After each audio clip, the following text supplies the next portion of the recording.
Hi, everybody. Welcome back to Blockchain and Crypto today with your host, Kyle Ellicott. First and foremost, make sure to check us out on LATOKEN.com. We're going to be running through everything that's happening in this industry. As we know, it continues to change by the millisecond. But on VCTV later today, in just a few minutes, we're going to be bringing investors from around the world to break down some of these topics as well. But let's get into it because a lot has happened.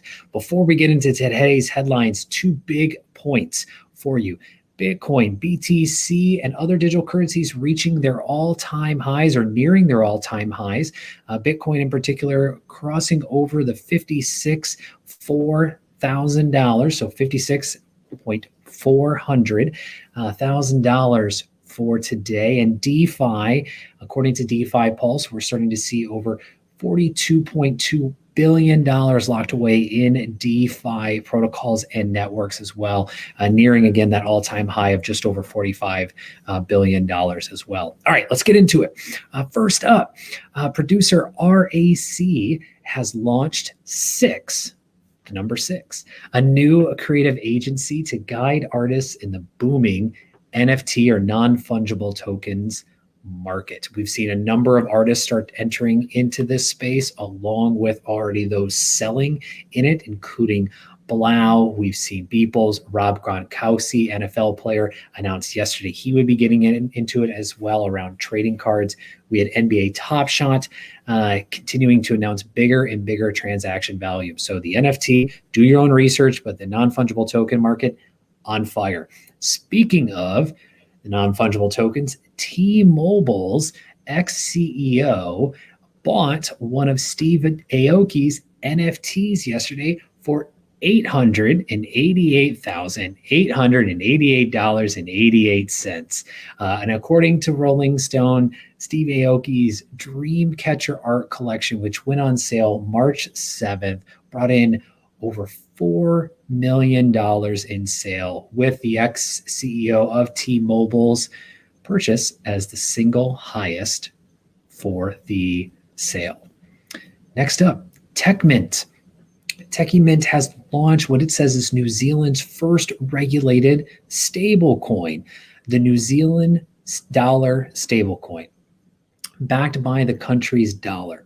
The cryptocurrency, is backed one-to-one by the New Zealand dollar and deployed on the Ethereum blockchain by Blockchain Labs.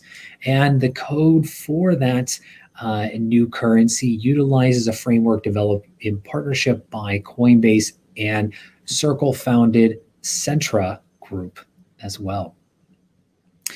Digital Currency Group, or DCG, a behemoth investor in the blockchain space, one of, if not the biggest still to date, has announced its plans to invest up to $250 million in Grayscale's Bitcoin Trust, GBTC. Now, this is a publicly traded Bitcoin trust, and DCG is an investor and parent of Grayscale as well, just for those disclosures. Block Tower Capital, speaking of funding, has raised a $25 million fund for decentralized finance, or DeFi, projects.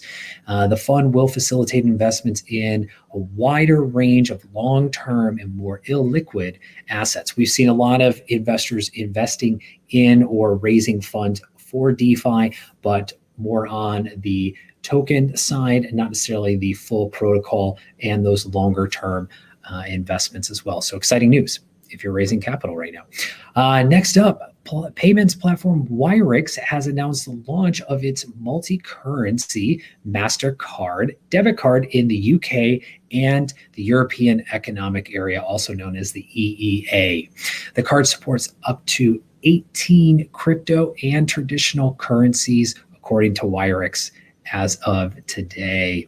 This also follows the news yesterday of Moon and Visa coming together in partnership to allow for individuals to use Visa Prepaid debit cards through Moon's browser extension as well. With that, that's your quick rundown of what's happening in blockchain and crypto today with your host, Kyle Ellicott. You can find me everywhere online at Kyle Ellicott on Twitter and all social media platforms to continue to get updates on today's news and much, much more, along with checking out LATOKEN.com. And again, we're going to have investors on VCTV for the next 2 hours, breaking all of this down from entire industry to e-commerce to transformative markets. And a big shout out to the LATOKEN team and to Maria for making today's episode of Blockchain and Crypto Today possible. We'll all see